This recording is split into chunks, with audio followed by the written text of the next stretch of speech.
আমার নাম জাফরিন গুলশান। আমি একজন দৃশ্যশিল্পী। আমি ঢাকা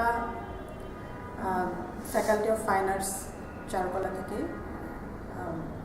প্রিন্ট মেকিংয়ে ডিপার্টমেন্ট অফ প্রিন্ট মেকিং থেকে অনার্স এবং মাস্টার্স কমপ্লিট করেছি। চারুকলাতে আমার পড়ালেখার অভিজ্ঞতা আসলে অন্য সমস্ত স্টুডেন্ট ছাত্রছাত্রীদের মতোই বলে আমি মনে করি। যেহেতু আমি ছাপচিত্র বিভাগে ছিলাম, ফলে আমার ছাপচিত্র নিয়ে আমার স্পেশালাইজড প্র্যাকটিস হয়েছে, কিন্তু আমাদেরকে একই সাথে সবসময় ওয়াটার কালার, স্কেচ এবং অন্যান্য যে মাধ্যমগুলো আছে ওগুলোতে চর্চা চালিয়ে যেতে হয়েছে। এবং ওখানে চারুকলা পড়া অবস্থাতে আমার ব্যক্তিগত অনেক শখ ছিল। তো ছোটোবেলায় সাহিত্য পড়ার একটা প্রবণতা ছিল এবং যে কোনো জিনিসকে অ্যানালিটিক্যালি দেখা এবং বুঝবার চেষ্টা করা। সেই জায়গা থেকে আমি যখন চারুকলায় পড়ি তখন আর্টটাকে বোঝার জন্য আমি বেশি একটু পড়ালেখা শুরু করি। সাহিত্য পড়াটা একটু সাইড করে দিই ওই সময়।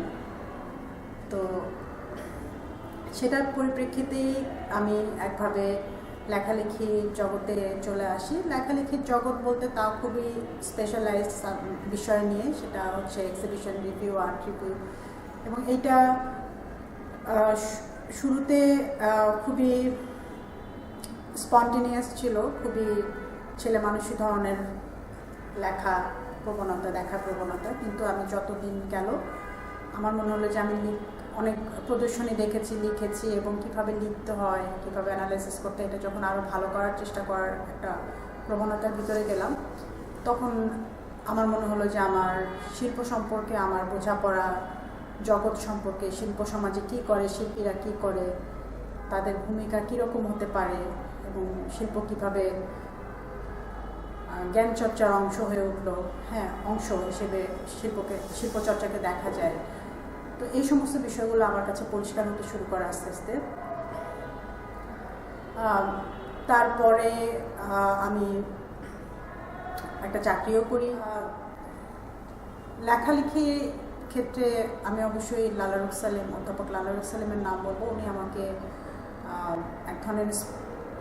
এক ধরনের না, মানে আমার একদম শুরুর সময়ে উনি আমাকে যথেষ্ট ইন্সপায়ার করেছিলেন সেই সময়ে, এবং তারপর ফলশ্রুতিতে আমি পরবর্তীতে লেখাটা কন্টিনিউ করি। এবং চিন্তা এবং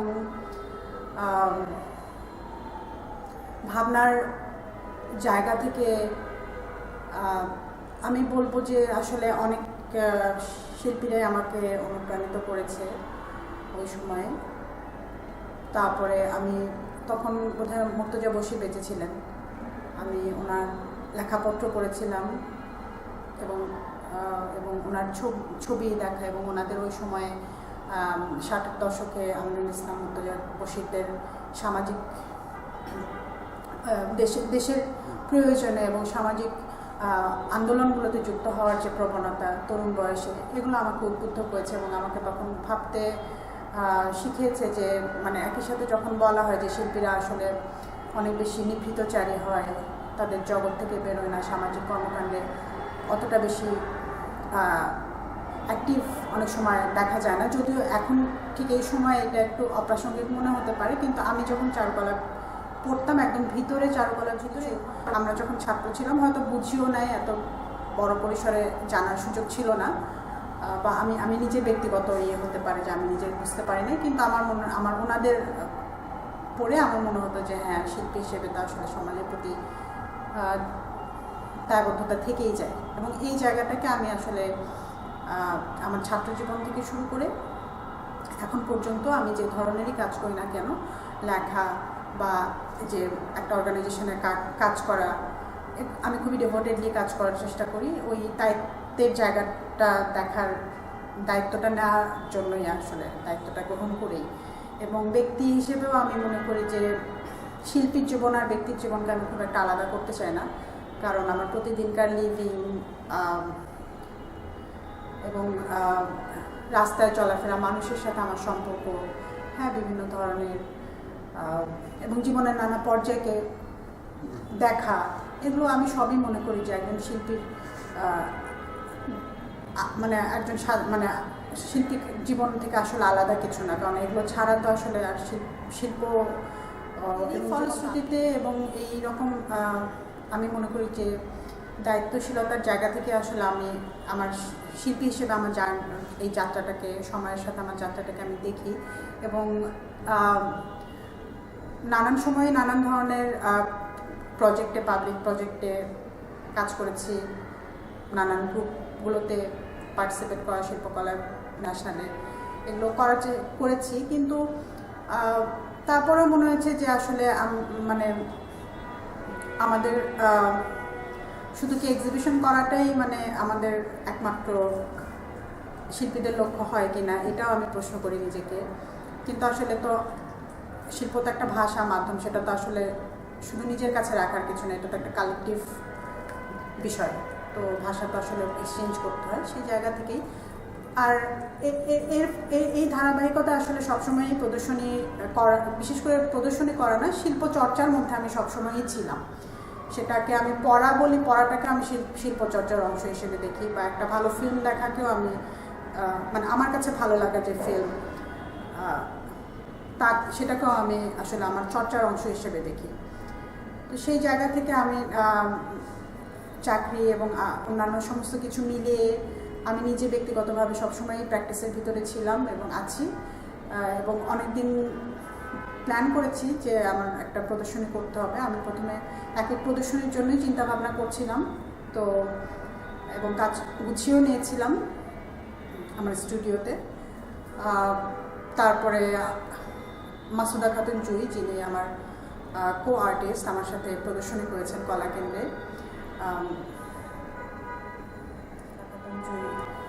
দেখা হয় আমার সাথে, যিনি কাজ করেছেন কো আর্টিস্ট। আমরা যে দ্বৈত প্রদর্শনীটা করেছি কলাকেন্দ্রে, আলিঙ্গনে মিলছুট, একই সাথে আলিঙ্গন মানে মানে একসাথে মানে একটা হারমোনি আছে, কিন্তু আবার এক ধরনের হারমোনি নাই। আমরা এটাই বোঝাতে চেয়েছিলাম আমাদের কাজের যে দুই ধরনের বৈশিষ্ট্য আছে সেই জায়গা থেকে। আমি মূলত কাজ করেছি। তো মাসুদা খাতুন জুইয়ের সাথে যখন আমি কথা বললাম, আমি শেয়ার করলাম, উনি আগ্রহী হলেন, বললেন যে একসাথে চলো আমরা করি।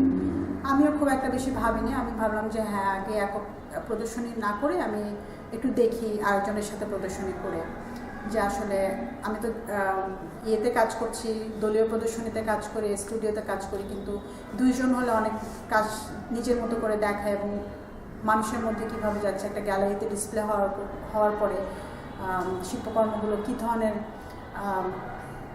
রেজোনেন্স তৈরি করে, হ্যাঁ, মানুষের মধ্যে কী ধরনের প্রতিক্রিয়া তৈরি করে, এবং আমার বিশেষ করে আমার নিজের বোঝাপড়াটাকে আমি একটু দেখতে চাচ্ছিলাম। তো আমিও রাজি হয়ে গেলাম। এভাবে আমরা কলাকেন্দ্রকে প্রস্তাব করি এবং কলাকেন্দ্রের ডিরেক্টর ওয়াকিলুর রহমান ভাই, উনি আমাদেরকে এই সময়টা দেন এবং আমরা আমাদের কাজগুলো করি। আমি মূলত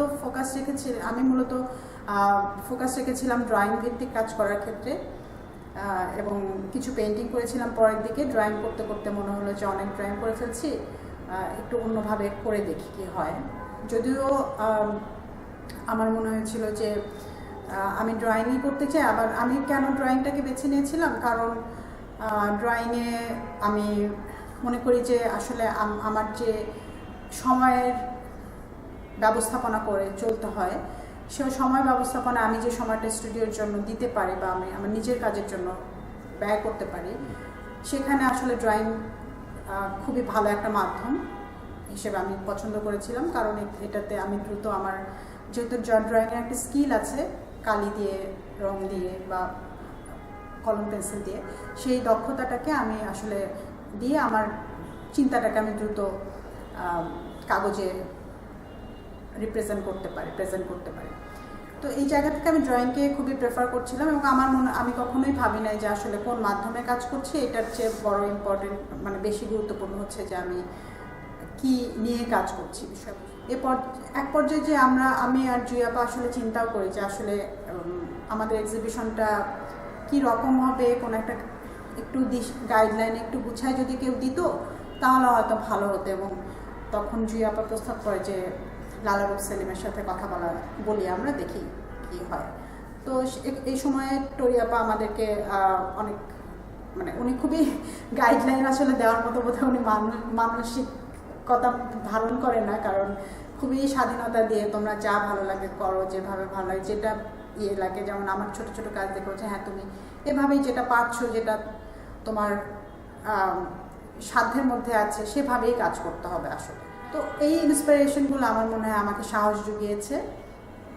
আর জুই আপাও তার কাজ শেয়ার করেছে, সেখানেও উনি একইভাবে বলেছেন যে দেখো এই অবজেক্টটা নিয়ে ইনস্টলেশন, উনি যেহেতু ইনস্টলেশন বেশি করেছেন, ওনার ইনস্টলেশন নিয়েও টরি আপা এই ধরনের কিছু দিক নির্দেশনা দিয়েছেন। কিন্তু আসলে এটাকে সত্যি বলতে কোনো দিক নির্দেশনা বলা যায় না, কারণ এতটাই খোলামেলা ছিল যে আমরা যা মন চাই আসলে তাই করেছি।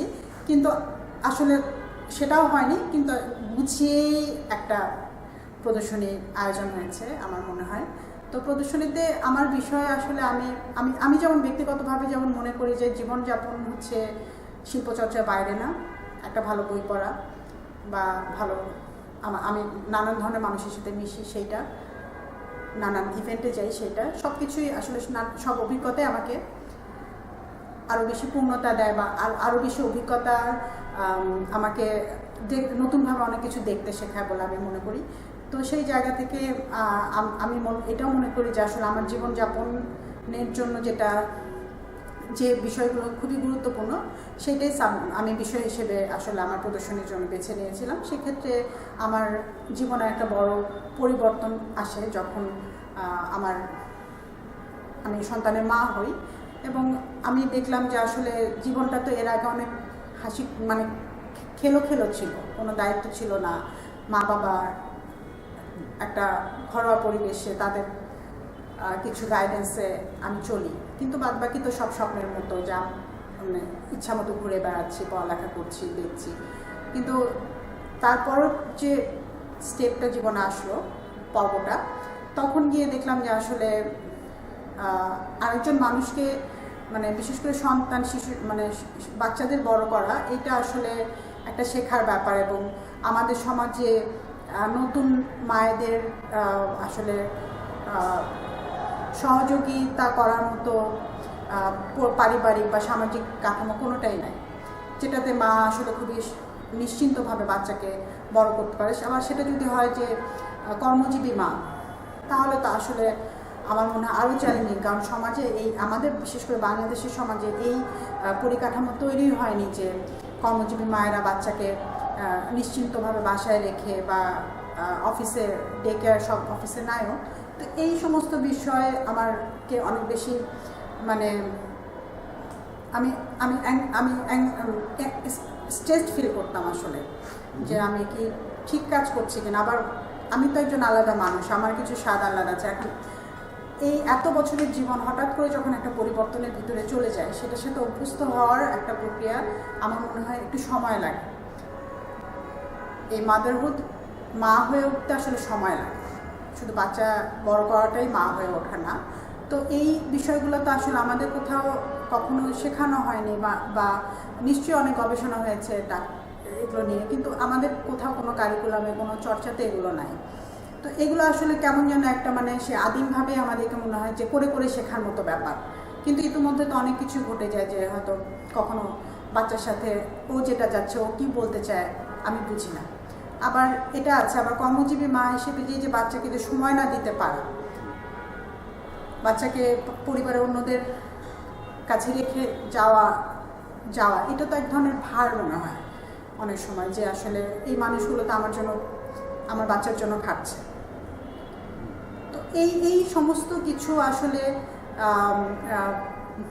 ব্যবস্থাপনার ভিতর দিয়ে গিয়ে আসলে আমার মনে হয়েছে যে আমার জার্নিটাও এরকমই। এবং আমি দেখলাম যে আসলে এটা শুধুমাত্র ইতোমধ্যে আসলে আমার কিছুটা আমি বলবো যে হ্যাঁ, আমি এইভাবে করে গুছায় প্রদর্শনী করা, দলীয় প্রদর্শনীতে অংশগ্রহণ করেছি, সেগুলো অন্যরকম অ্যাপ্রোচ ছিল।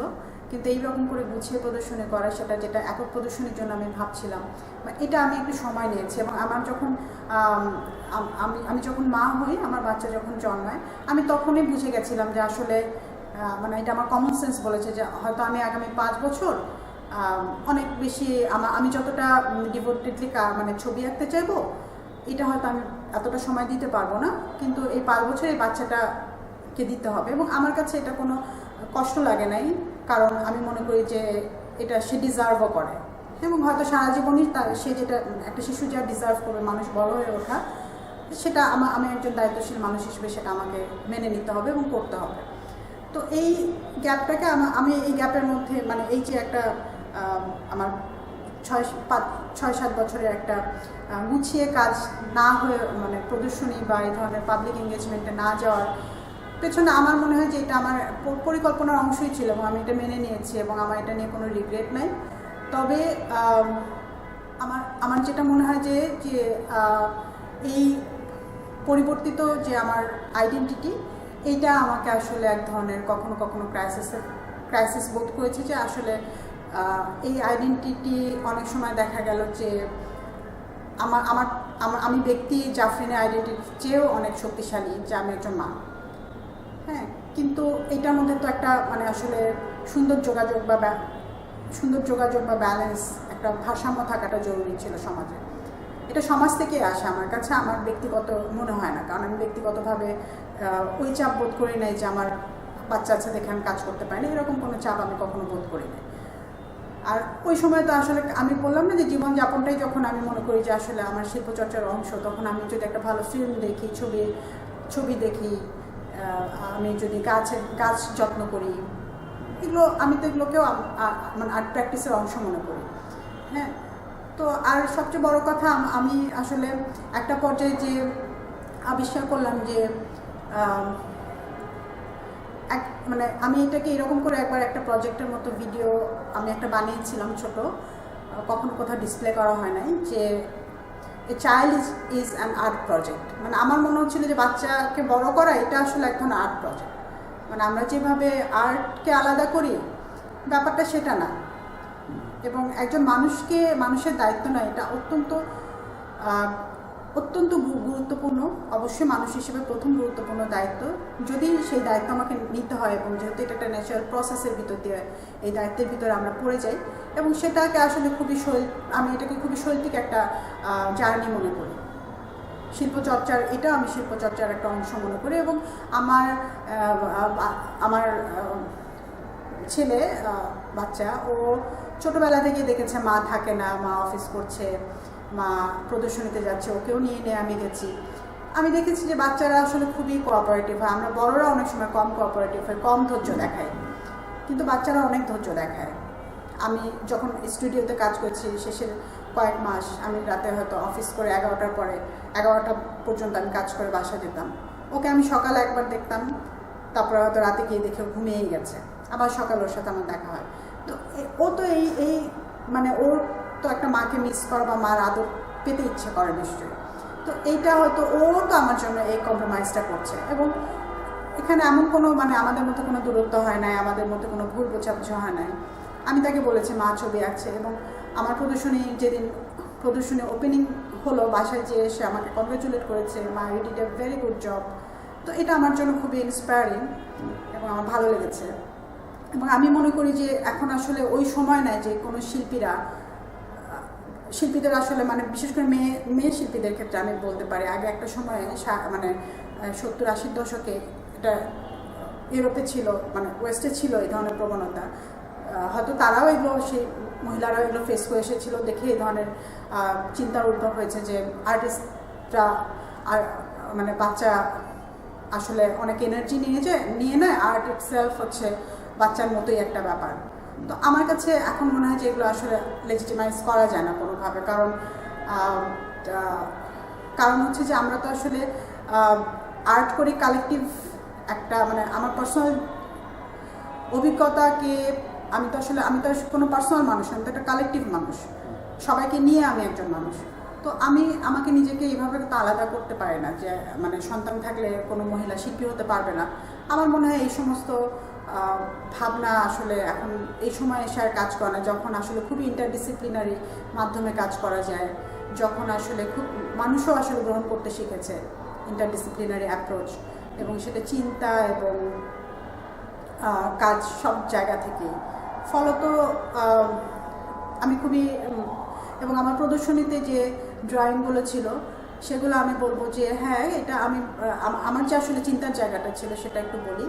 আমার চিন্তার জায়গাটা ছিল যে আমি আসলে যেটা একটু আগেই বললাম, আমি যা ব্যক্তিগত ভাবি যে আমি আমার যে অভিজ্ঞতাটা ব্যক্তিগত, আমি দেখলাম যে আমার কলিগ, আমার ফ্রেন্ড যারা আমার বয়সী, যারা মা হয়েছে, সবারই অভিজ্ঞতা একই। যে হয়তো চাকরি করছে না, তার অভিজ্ঞতাও কিন্তু মানে আমার কাছাকাছি।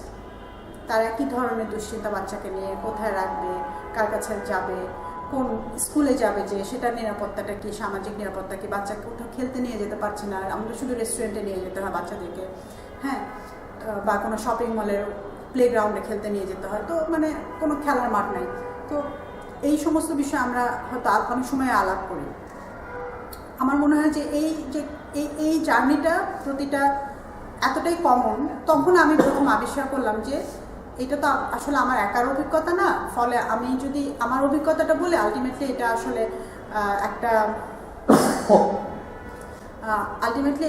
একটা সামাজিক অভিজ্ঞতা।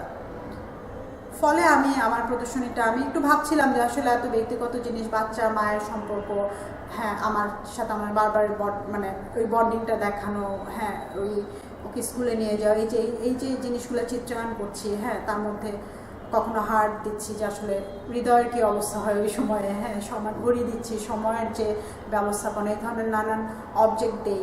আবার বাচ্চাকে যখন রূপকথার গল্প পড়ে শোনাই, তখন হচ্ছে অদ্ভুত ধরনের ক্রিয়েচারদের আমিও কল্পনা করি, ও কল্পনা করে, এগুলো আছে সাবজেক্ট হিসেবে আসছে, ছোটো ছোটো অবজেক্ট হিসেবে আসছে। তো আমার মনে হলো যে এইটা আসলে আমার অভিজ্ঞতা। আমি প্রথমে ভাবছিলাম যে ধরনের ড্রয়িংগুলো আছে সেগুলোতে আসলে শুধু এখানে মানে কয়েক ধরনের ড্রয়িং ছিল বিষয়ের দিক থেকেও, শুধু মাদারহুড বা বাচ্চা, এটা সামষ্টিক বাচ্চার সাথে সময়ের সম্পর্ক বা সামাজিক সম্পর্কটাকে সামষ্টিকভাবে দেখাতে চাইনি। নারী হিসেবে আমার যে শারীরিক পরিবর্তন, আমার যে ডিজায়ারের পরিবর্তন, আমার যে চাহিদা, আনুষঙ্গিক সমস্ত কিছু, বা কিছু যদি বলি যে আমার যে সৌন্দর্যের পরিবর্তন, হ্যাঁ, মহিলাদের একটু ওয়েট গেইন হয়, এই সমস্ত নানান যে ইস্যুসগুলো থাকে, এবং তার আগে থেকে যে আমাদের যে বডি নিয়ে সমাজে, নারীর শরীর নিয়ে সমাজে যে ধরনের প্রভোকেশন আছে, হ্যাঁ, অবজেক্টিফাইড করার ব্যবস্থা আছে, এগুলো আমার এই প্রদর্শনীতে আসলে কিছু কিছু ড্রয়িং, কিছু কিছু কাজে আসছে।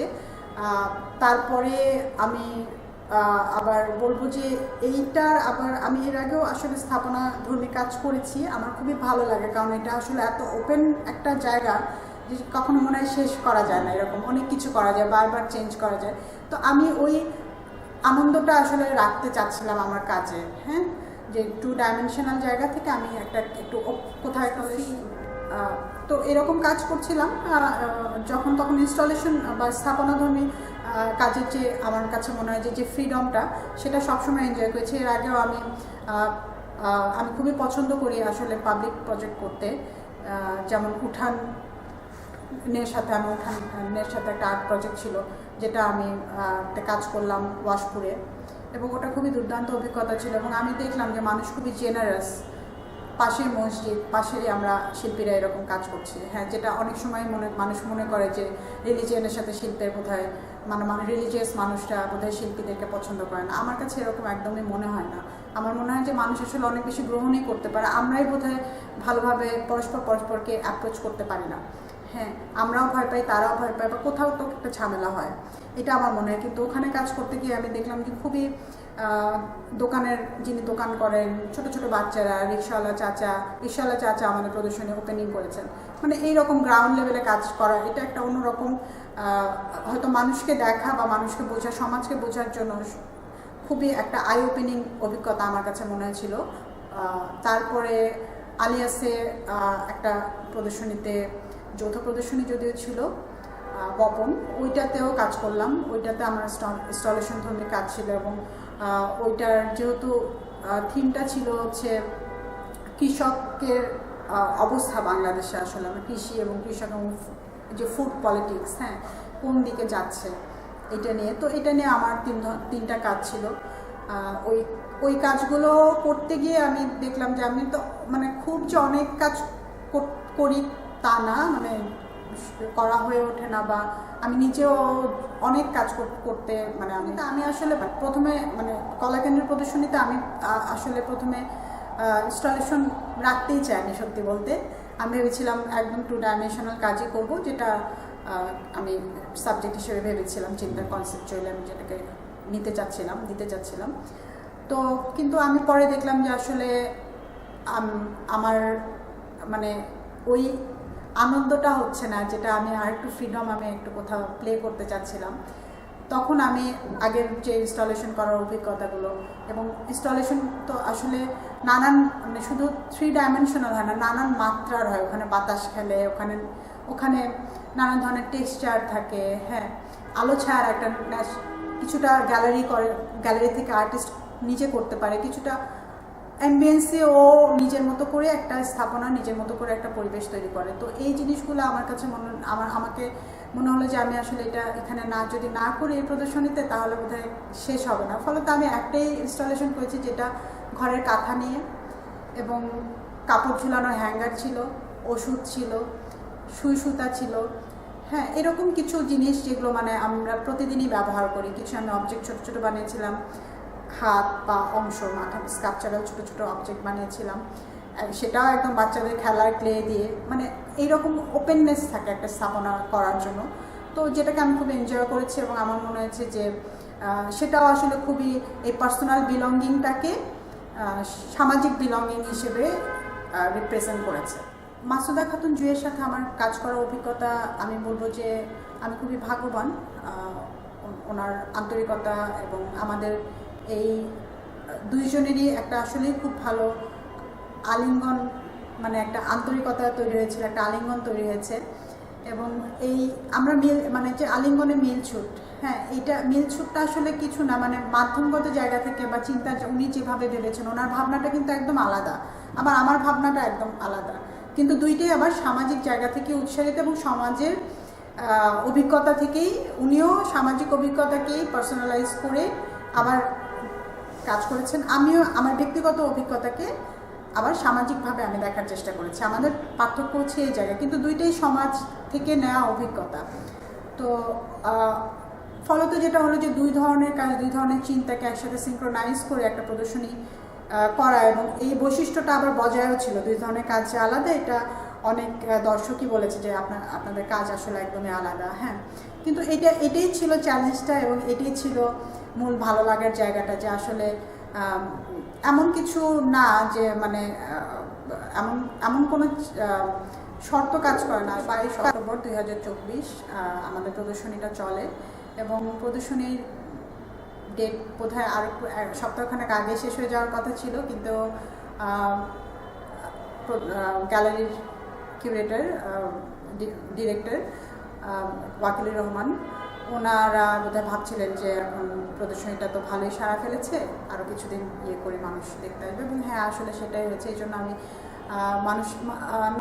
নানান ধরনের মানুষের দৃষ্টিভঙ্গি দেখেছি, এবং আমার একটা জিনিস আসলেই ভালো লেগেছে, যে আমি বোধহয় একটা জায়গায় একটুখানি আমার মনে হয়েছে যে আমি একটু সফল ভাব, কারণ আমি দেখলাম যে যারা টিভি চ্যানেল থেকে যে আপারা এসছেন ইন্টারভিউ করতে, কাভারেজ করতে, ওনারা আমার ছবি দেখে একদম সাথে সাথেই রিলেট করতে পেরেছেন, এবং আমার সাথে শেয়ারও করেছেন যে আসলেই তো তাই, আমরা তো নানি দাদির কাছে রেখে আসি, নাহলে বাচ্চা একা অনেক সময় রেখে আসি, হ্যাঁ, এইটা তো আসলে একটা মানে একই রকম অনুভূতি। এবং দিন শেষে বাচ্চার সাথে একসাথে গল্প করা, করা, এই যে তো আমার মনে হলো যে এই ক্ষেত্রে আসলে আমি কমিউনিকেট করতে পেরেছি। এবং আমি অবশ্যই আমার কিউরেটর লালা রুখ সেলিম আপা, ওনাকে তো ধন্যবাদ দিতেই হবে। আমার সাথে যিনি কো-আর্টিস্ট ছিলেন মাসুদা খাতুন জুঁই আপা, ওনাকে আমি অসংখ্য ধন্যবাদ জানাই। আর কলাকেন্দ্রকে, ওয়াকিল ভাইকে, এবং আমাদের ডিসপ্লেতেও সহযোগিতা করেছিলেন শারমিল রহমান ছিলেন, এমনি এসেছিলেন, উনি কলাকেন্দ্রে উনি আসেন, সেই হিসেবে উনি কলাকেন্দ্রের কিউরেটিংও করেন অনেক এক্সিবিশন, তো সেই হিসেবে উনিও এসেছিলেন। সবাইকে আসলে ধন্যবাদ দিই, এবং কলাকেন্দ্রে আরও যারা টিমে কাজ করেছেন খুবই আন্তরিক ছিলেন সবাই। এবং আমি বলবো যে শুধু তাই না, সম্ভবত আমার ধন্যবাদের লিস্ট একটু বড় হতে পারে, আমার আশেপাশের বড়, আমি বলবো যে বিশেষ করে আমি বোধহয় এই দিক থেকে আমি একটু নিজেকে ভাগ্যবান মনে করি। আমি মনে করি যে আমার যারা বড় ভাইরা আছেন, তৌফিকুর রহমান ভাই, আরও যারা আছেন, ডালিয়াল মাহমুদ স্যার, হ্যাঁ, ওনারা জলি আপা, নাজলি আপা, হামিদুজ্জামান স্যার সবাই এসেছেন এবং নানান পরামর্শ দিয়েছেন এবং সেগুলো আমি আর জুই আপা এগুলো টুকে টুকে রেখেছি যে আমরা আসলে ওনারা যা যা বলছেন, ওনাদের তো দীর্ঘদিনের একটা অভিজ্ঞতা আছে ছবি দেখার, ছবি বোঝার, আঁকার। হ্যাঁ, তো এগুলোকে আমরা খুবই গুরুত্বের সাথে নিয়েছি এবং আমার মনে হয় যে ভবিষ্যতে আমি অবশ্যই আমার কাজে আমি চেষ্টা করবো যে ওনাদের কথাগুলো, আর্টিস্টরা তো আর্টিস্টের মতো কাজ করে, জানি না ভবিষ্যতে আমার মন কোন দিকে ঘুরে যাবে, কিন্তু তারপরেও আমি খুবই সম্মানিত বোধ করি এবং শিল্পী হিসেবে শিল্প চর্চা করা বা আমি যে ধরনের সামাজিক কর্মকাণ্ডের সাথে যুক্ত, আমি মনে করি যে আসলে সমাজের নানান ধরনের মানুষের সহযোগিতা, সহমর্মিতা এগুলো খুবই জরুরি। ফাউন্ডেশনে আসলে আমি নিজেকে একটু ভাগ্যবান মনে করি এই কারণে যে আমি বেঙ্গল ফাউন্ডেশনে যে কোনো আমি বেঙ্গল ফাউন্ডেশনে আজকে বেশ অনেক বছরই কাজ করছি এবং আমি আমার একাডেমিক যে প্রাতিষ্ঠানিক যে শিক্ষা ছিল সেটা তো একটা সিলেবাসের মধ্যে হয়, হ্যাঁ, গুছানো আর এক ধরনের অ্যাপ্রোচ, কিন্তু একটা ফাউন্ডেশনে যখন আমি কাজ করি এবং বেঙ্গল ফাউন্ডেশনে যখন আমি আসি এবং এখানে এসে আমি অনেক কিছু শিখেছি আসলে।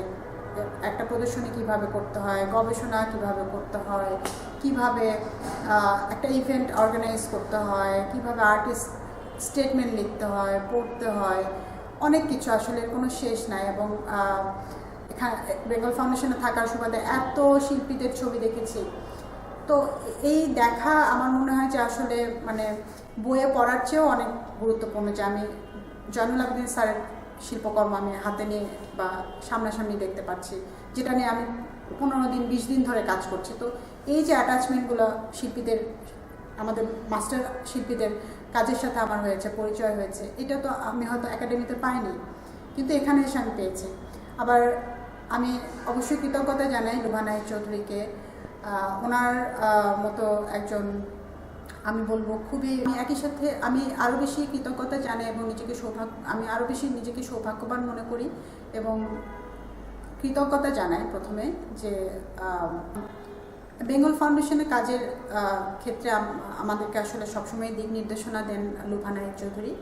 উনি বেঙ্গল ফাউন্ডেশনের ডিরেক্টর জেনারেল, কিন্তু আসলে উনি ডিরেক্টর জেনারেল বলাটা উনি নিজেও কতটা পছন্দ করেন জানি না, বলতে হলো এখানে, কিন্তু উনি এতটাই মানবিক, সহানুভূতিশীল এবং একজন এমন শিক্ষক এবং বন্ধুসুলভ এমন একজন শিক্ষক যে আসলে ওনার কাছে আমি কেন, আমাদের বোধহয় আমরা এখানে যারা কলিগরা কাজ করি আমরা প্রতিনিয়ত ওনার কাছে শিখি। হ্যাঁ, তো ওনারও এই উদারতাটা আছে যে আমাদেরকে ছবি আমি প্রদর্শনী করেছি, আমি অফিসে আসি নাই ঠিক মতন হয়তো বা, হ্যাঁ, কিন্তু ওনারা সহযোগিতা করেছেন, আমার প্রদর্শনী দেখতে গিয়েছেন এবং সার্বক্ষণিক যে কোনো ভালো সুযোগ, ভালো কাজ করলে ভালো সুযোগ দেওয়ার জন্য চেষ্টা করেন এবং ভালো কাজ করাকে আমি আরও কৃতজ্ঞতা এবং ধন্যবাদ জানাই আমার মা, বাবা, ভাই, বোন, আমার পরিবারের সবাইকে।